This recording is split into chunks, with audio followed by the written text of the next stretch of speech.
Hey guys, good morning. आज की video बहुत ही बड़ी होने वाली है क्योंकि आज की वीडियो में मैं भारतीय प्रशासन व्यवस्था का ढांचा बताऊंगा आपको और राज्यसभा और लोकसभा की भी डिटेल दूंगा। तो चलिए शुरू करते हैं। सरकार के 3 अंग हैं: कार्यपालिका, व्यवस्थापिका और न्यायपालिका, जो कि केंद्र और राज्य के बीच विभाजित हैं।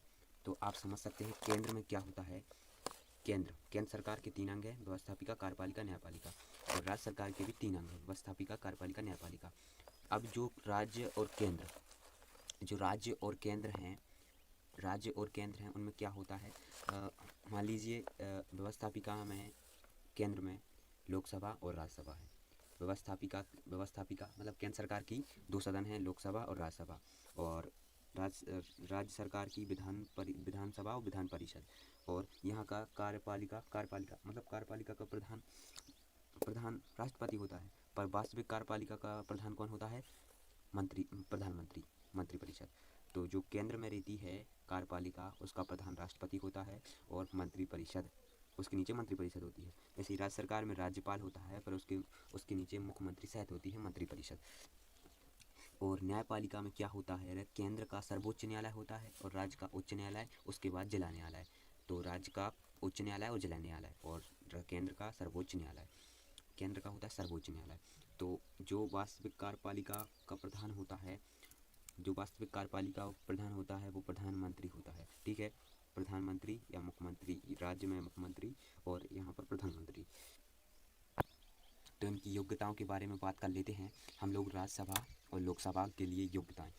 तो लोकसभा के सदस्य के लिए अधिकतम कितनी, देखो ये कॉमन सा पॉइंट है, ये फर्स्ट पॉइंट है, ये सब में चलता है। वह भारत का नागरिक हो। राज्यसभा और लोकसभा के लिए दोनों के लिए है। उसकी आयु 25 वर्ष हो। लोकसभा के लिए 25 वर्ष और राज्यसभा के लिए 30 वर्ष। लोकसभा के लिए 25 और राज्यसभा के लिए 30 वर्ष। वह केंद्र या प्रांत सरकार के किसी अधीन पदों के लाभप्रद न हो।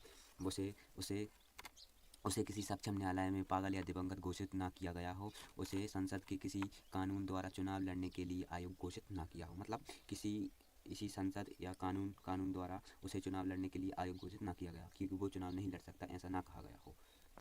अब बात करते हैं लोकसभा और राज्यसभा में क्या अंतर है। तो लोकसभा और राज्यसभा में बहुत सारे अंतर हैं, पर मैं इसमें आपको 10 अंतर बताऊंगा। लोकसभा निम्न सदन है और राज्यसभा उच्च सदन है। इसे भंग किया जा सकता है, इसे भंग नहीं किया जा सकता। लोकसभा की अधिकतम संख्या कितनी है? 545। लोकसभा की अधिकतम सदस्यों की संख्या कितनी है? 545। और राज्यसभा की अधिकतम संख्या कितनी है? 250। राज्यसभा की 250 और लोकसभा की 545।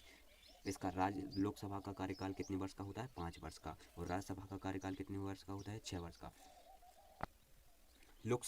लोकसभा इसके सदस्यों का निर्वाचन संबंधित क्षेत्र के मतदान द्वारा प्रत्यक्ष मतदान रूप से होता है। लोकसभा के सदस्यों का चुनाव प्रत्यक्ष मतदान के रूप में होता है, अर्थात सांसद समझ सकते हो आप। जैसे आप सांसद का चुनाव करते हैं, वैसे ही लोकसभा का चुनाव होता है।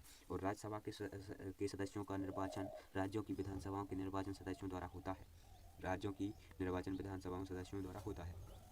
लोकसभा में पदाधिकारी अध्यक्ष और उपाध्यक्ष होते हैं, और राज्यसभा में पदाधिकारी सभापति और उपसभापति होते हैं। क्लियर? इसके बाद क्या है, लोकसभा अपने सदस्यों में से एक अध्यक्ष तथा एक उपाध्यक्ष का निर्वाचन करती है। लोकसभा अपने सदस्यों में से एक अध्यक्ष को चुनती है और एक उपाध्यक्ष को चुनती है।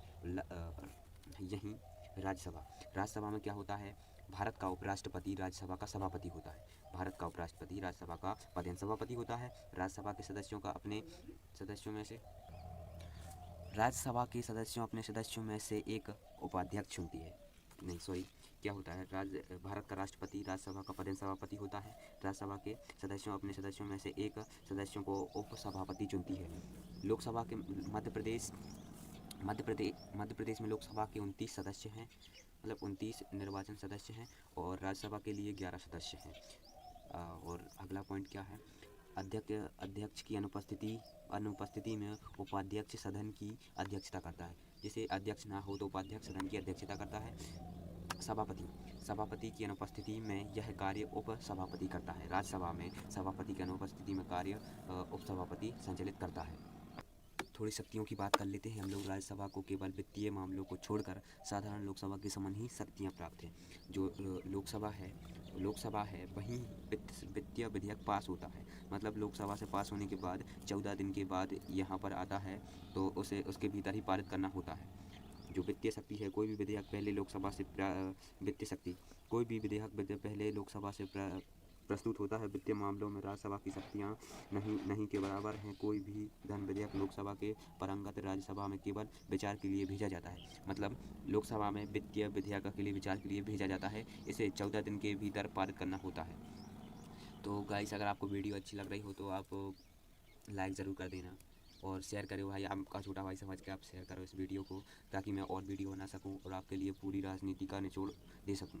तो थैंक यू फॉर वॉचिंग।